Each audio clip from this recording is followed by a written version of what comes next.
He's not who you think he is at the office. I don't think anything bad about him. I drove my drunk boss home at 2 a.m. His wife opened the door. What she said next changed my life forever. I never planned to be anyone's hero that night. I was just trying to get through another Thursday. It was 11:47 p.m. when I found Daniel Hartwell, my boss, the VP of Operations at Meridian Financial Group, slumped against the bar counter at O'Sullivan's, the Irish pub 2 blocks from our downtown Chicago office.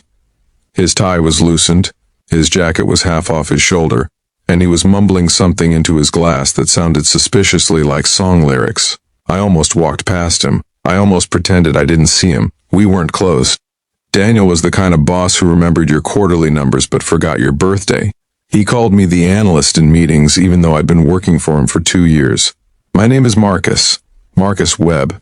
Not hard to remember, but apparently not worth the effort either. Still, I stopped, because nobody else in that bar was going to. His colleagues from the evening client dinner had already left. I could see the empty chairs and half-finished plates at the table across the room. They'd just gone, left him there like a forgotten umbrella. I walked over, tapped his shoulder. "Mr. Hartwell." He looked up at me with glassy, unfocused eyes. "Marcus," he said, and I was actually surprised he knew my name. "Good man, him water." I got him a sandwich from the bar menu. I sat with him for 40 minutes while he slowly came back to planet Earth, and then I called him a car. Except when the Uber arrived, he could barely stand straight, and the driver took one look at him and canceled the ride before I could even get him to the curb. So I did the thing I told myself I wasn't going to do. I drove him home myself. Daniel lived in Lincoln Park, one of those beautiful old brownstones with a black iron gate and window boxes full of winter flowers. It was nearly 1:30 a.m. by the time I pulled up. The neighborhood was quiet, the kind of quiet that feels expensive. I half carried him to the front door, his arm draped over my shoulder, his feet doing about 60% of the work. I rang the doorbell, fully expecting to leave him on the steps with a note, "Get back in my car, and never speak of this again." But the door opened almost immediately, like someone had been waiting. She was tall, with long blonde hair and blue eyes that looked like they hadn't slept in days. She was wearing a navy dress, like she'd been somewhere earlier, or maybe she just hadn't changed, too exhausted to bother. Her face cycled through 3 emotions in about 2 seconds. Relief, then embarrassment, then something softer that I couldn't name yet. "Oh, thank God," she whispered. "Mrs. Hartwell, I'm Marcus. I work with your husband.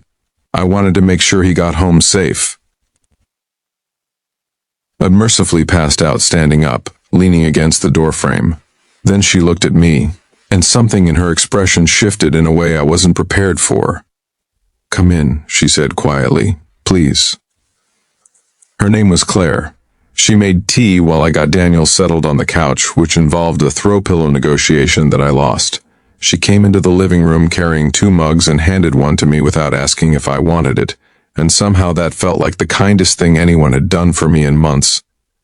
We sat across from each other in the soft lamplight of their living room, and she said, "He does this sometimes, when things get bad." I didn't ask what things, but she told me anyway. Daniel's company, Meridian, was in the middle of a quiet crisis. A major client had pulled out 3 weeks ago, taking 30% of their annual revenue with them. The board was pressuring Daniel to cut staff. He'd been staying at the office until 9, 10, 11 at night, trying to rebuild the numbers, and apparently tonight the client dinner had ended badly, and he'd found himself at a bar, and his colleagues had found somewhere else to be. "He's not a bad man," Claire said, wrapping both hands around her mug. "He's just been carrying too much alone, and he doesn't know how to ask for help." I didn't say anything. I just listened. "He talks about you, actually," she said, glancing up at me. "More than you probably know."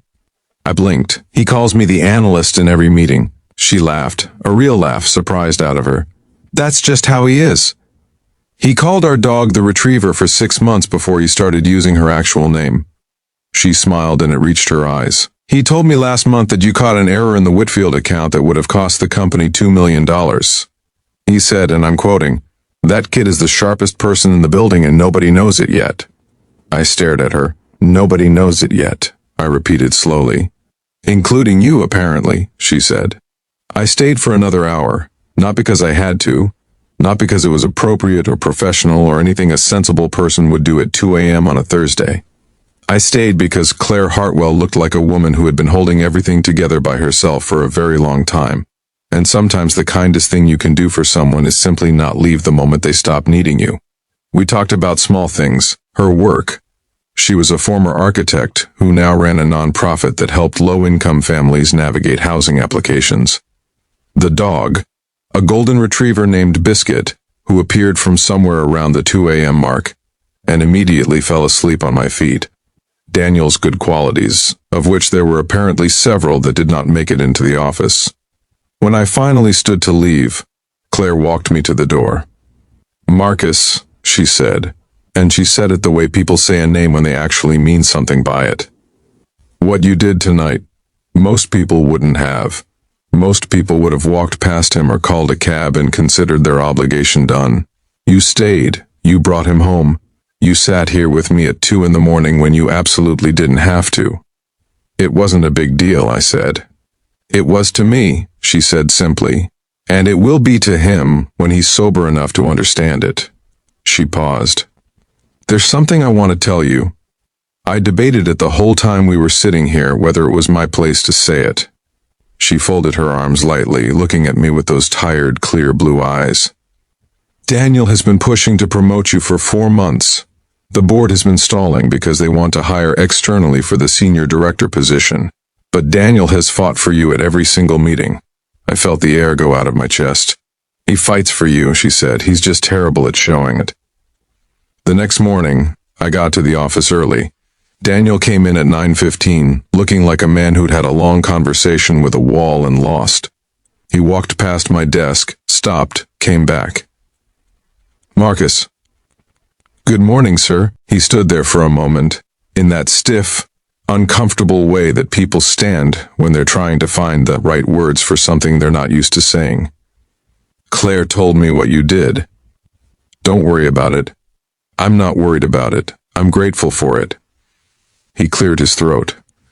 "I'm not great at—" He gestured vaguely at the air between us, which I understood to mean human emotion and its expression. "But I want you to know that I see you.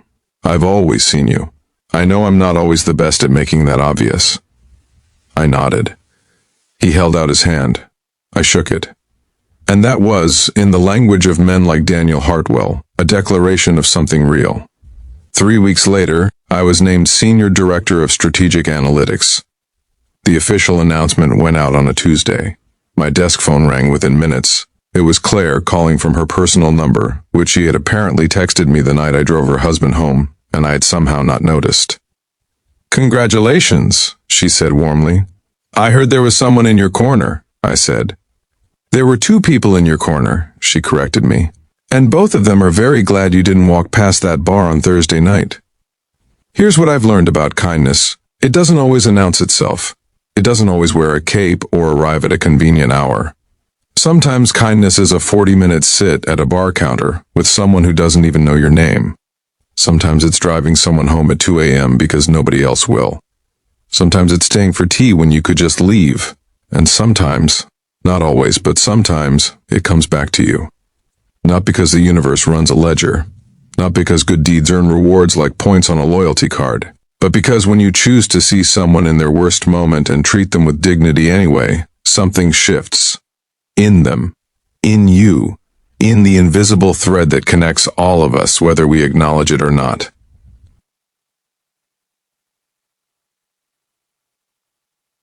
Calls people by their job titles more often than their names. He still works too late and carries too much and struggles to say the things he means. But he's my boss. And I know now. He's been in my corner all along. Sometimes the people fighting hardest for you are the ones who show it least. And sometimes all it takes to find that out is a drunk Thursday night, a brownstone in Lincoln Park, and a woman in a navy dress who opens the door like she's been waiting for someone to finally show up. If this story moved you, share it with someone who needed to hear it today. You never know whose corner someone is quietly standing in.